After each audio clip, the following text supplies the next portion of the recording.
I've just got my starter out of the fridge. I haven't made bread for over a week because we've had no heating, so I thought it was going to be difficult with the proving, etc. And I just wanted to show you, this is what your starter might look like if you've left it in the fridge for over a week. And that's perfectly normal. It's separated a bit, and I'm going to give it a stir, and I'm going to let it warm up first before I actually feed it.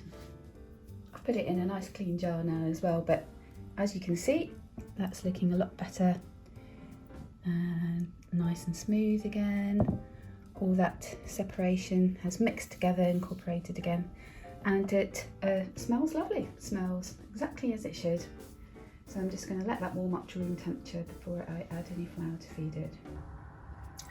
I've fed my starter, and as you can see, it is getting going really quickly, and the what's called the levain that I'm going to use for actually baking has a greater quantity of flour so that it's not so acidic, and it's a little bit slower on the uptake, but that's fine.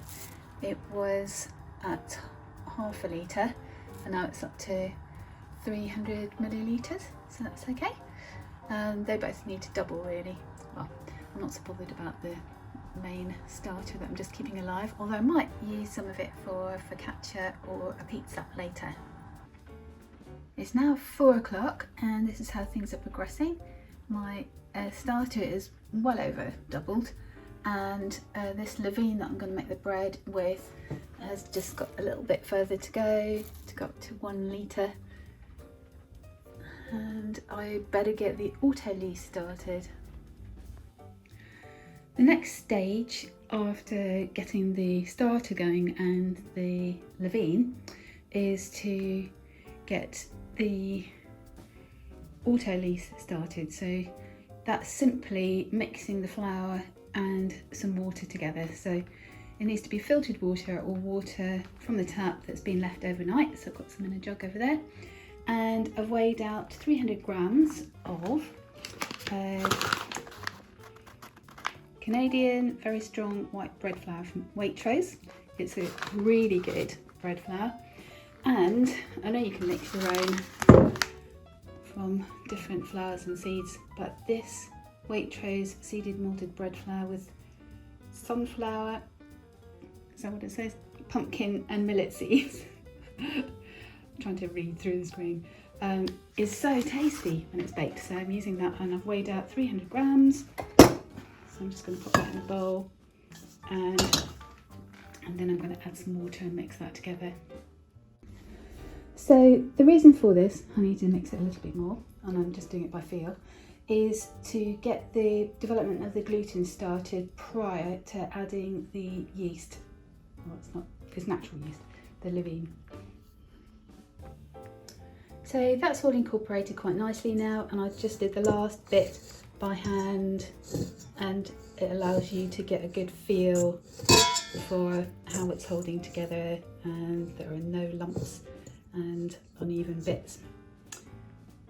There we go. And I'm going to do the same with this seeded flour. But obviously you get your hands a bit sticky, so you need to wash your hands in between doing stuff and picking up the camera. But after a bit, it will stop sticking to your hands, and that's when you know you've got a good dough when we do the next stretch and folds. So my autolyse has been going for about an hour and a half. I can't remember how long I usually leave it for, but I don't want to leave it any later because I don't want to be up too late. Because once I've added the starter, then every 45 minutes I'm going to do stretch and fold for 3 times. So that'll be quite late by then. It is 20 to 7 now, and it's been sitting with these plates on them. As you can see, it's nice and ready. It is past a litre now, and this one's peaked and dropped, and I'll put that back in the fridge. Look how nice and bubbly that is. And what I'm going to do is I'm just going to dip my snip fingers in some water and make sure there are plenty of areas for the levain to soak into and give it a really good chance to be absorbed.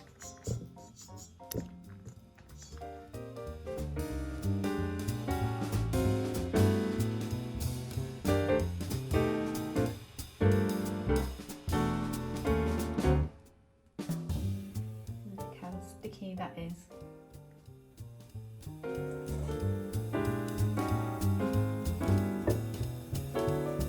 That's all nicely incorporated now, and I can't really demonstrate it because I've got a tripod, but I'll try it with this one, just I think slightly. So it's all well incorporated, and now you can see as I'm moving this around, stretching and pulling it, it's not really sticking to my fingers hardly at all now, and it's holding together really well. And I'm going to leave that for half an hour, and then I'm going to add some salt. So this one's not quite so hydrated. I completely forgot, because I haven't made bread for so long, that I've been weighing out how much of the levain I put in, whereas I just like bunged half a litre in each one. So we'll see how that turns out. Well, half an hour's up. It's a little over half an hour actually, but I've been cooking the tea. I'm cooking chili con carne tonight, and I will put a link up here to a video that I did a few years ago of me cooking chili con carne UK style, and you can see what I mean about having not weighed out the levain. This one is very hydrated. This one's not too bad. And now I'm going to add some salt, and I'm going to mix that well in, and then leave it for 45 minutes and then do a stretch and fold.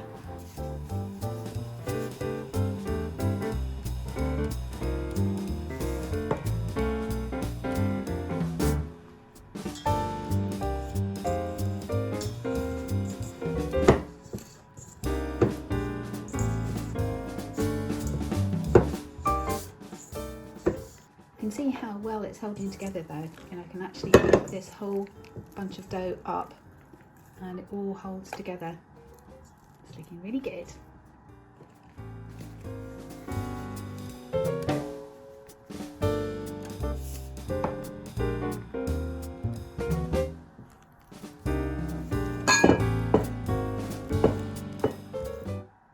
And this seeded dough is looking really good as well. I've mixed the salt well in, and that's really holding together well.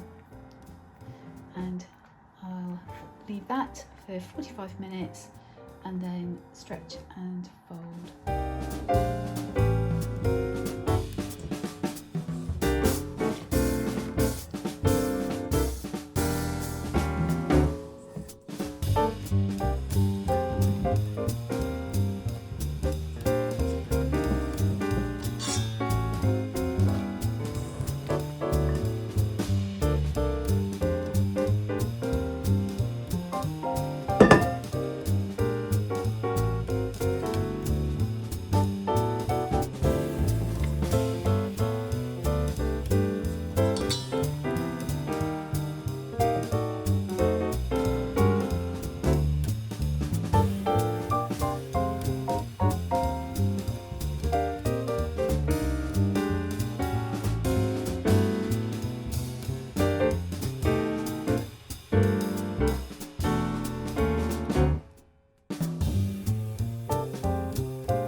I'm just clearing up the mess I've made and then I'm off to bed.